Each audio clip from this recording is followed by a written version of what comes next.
السلام عليكم ورحمة الله وبركاته. هنتكلم النهاردة في موضوع مهم، مش أي حد هيتكلم فيه، ولا أي إعلامي هيتكلم فيه، ولا أي برنامج هيتكلم فيه. ليه مش هيتكلم فيه؟ لأن لو اتكلم فيه النادي الفلاني ممكن ما يخليش برنامجه يصور له أي حاجة، او ما يعملش لقاءات مع اللعيب الفلاني، او يمنعوا اللعيبه انها تعمل معاه لقاءات. وزي ما احنا كلنا عارفين مش كل الناس بتقدر تتكلم في الحق. فهو سؤال مني بما يرضي الله، افضل لاعب في مصر، افضل لاعب في الكره المصريه عندنا يستاهل ياخد عقد كام مليون. ما بنبصش لحد في رزقه، احنا بنتكلم بما يرضي الله بحكم اللي احنا شايفينه في العالم. وبعدين احنا الدوري بتاعنا على قد حاله يعني، الا لو لعيب في حتة تانية ياخد اللي ياخده. انما احنا عندنا لا، لازم يبقى في سقف. يعني انا كان عجبني في مره لقاء مع محمد سمير ومع احمد ياسر اللي هو لاعب البنك الفيرود، ومحمد سمير اللي هو بيلعب في زد بتاع لاعب النادي الاهلي. واتكلموا في الحته دي، اتكلموا ان يعني الوقت العقود والناس واللي بياخدوه وكده. فقال لك يعني طب بركات وتريكا ومتعب وزدان واحمد حسن وشيكابالا وحسني عبد ربه ومحمد شوقي وعماد النحاس، طب دول كانوا ياخدوا كام؟ وسيد معوض، مش عايزين ننسى حد، دول كانوا ياخدوا كام؟ وكان فيهم شويه كده كانوا بيعملوا الفرق مع اي فرقه في الدنيا. فاحنا زي ما بنقول احنا الدوري على قد حالنا، واحنا الدوله ظروفها صعبه اصلا. فيا جماعه لازم الناس كباتنة كبار، الاسماء اللي احنا كلنا عارفينهم اللي بيقعدوا في الاستديوهات علشان يحللوا، اللي بيقولوا في التحليل اللي كل الناس شايفاه، لازم الناس دي تتكلم في مصلحة الكرة المصرية، في مصلحة الكرة المصرية من كل حاجة. بس ده رقم واحد، يعني رقم واحد تحط لي لا احنا الانديه اصلا ظروفها تعبانه والدوله ظروفها تعبانه، فاحنا يا جماعه لازم يبقى في سقف. مش كل اللي يعمل 3 مباريات كويس يقول لك انا عايز 20 مليون و30 مليون. لا يا ايه يا عم، في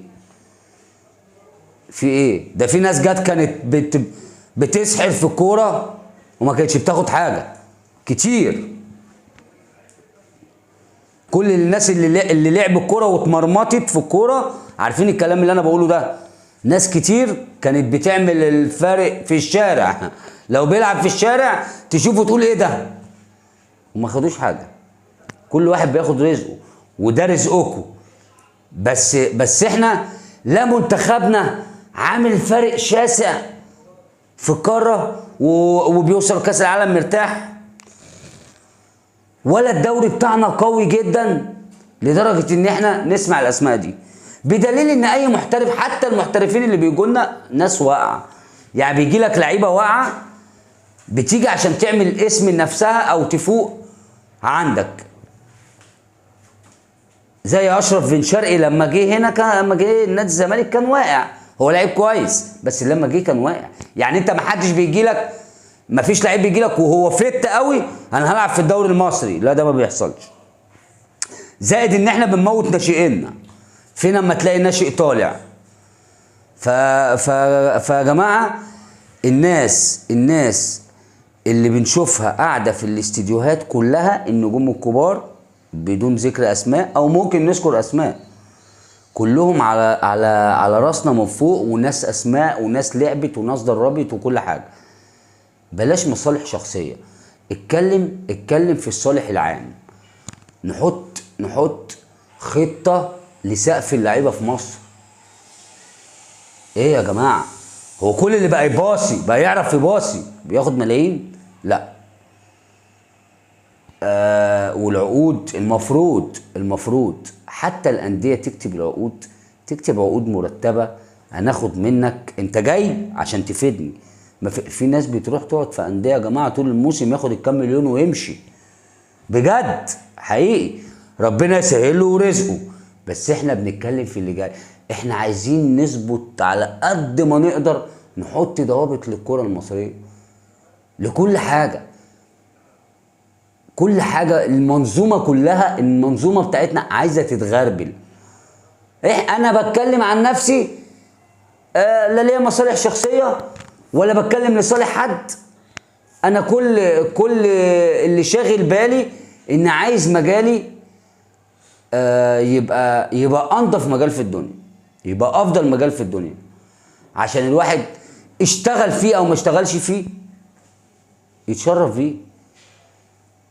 انما احنا الموضوع الملايين اللي فلان 20 مليون، فلان 15 مليون، فلان 22، ايه يا عم؟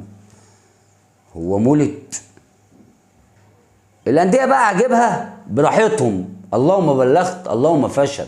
بس انا بتكلم وعارف ان في ناس كتير مش هيبقى على هوا الكلام، يقول لك دي ارزاق. يا عم ارزاق على عيننا وعلى راسنا، بس كل واحد ياخد حقه. ومفيش حد يا عم انتوا ما حطيتوناش في حته تانية. انا مش حاسس ان منتخبنا اللي بيقابله بيدوس على رقبته في الكوره. الفرقه اللي بنقابلها بنفرمها في الكوره. احنا قابلنا السنغال، الناس اللي بتتكلم في فنيات تقول لك احنا قابلنا السنغال يا جماعه. لا، في فروق، فنيه وبدنيه وتكتيكيه وكل حاجه، فروق في كل حاجه. فنتمنى وجهه نظري اللي انا اتمنى ان حد يسمعها ويبقى في حاجه قرارات في صالح الكره المصريه. يبقى في حد يطلع يقول ايه يا جماعه احنا رايحين فين ومش شايفين كوره. يعني كوره عاديه اللي احنا بنلعب مع بعضينا بنلعب في الفسح زي ما بيقولوا. اللهم بلغت اللهم فاشهد. سلام عليكم.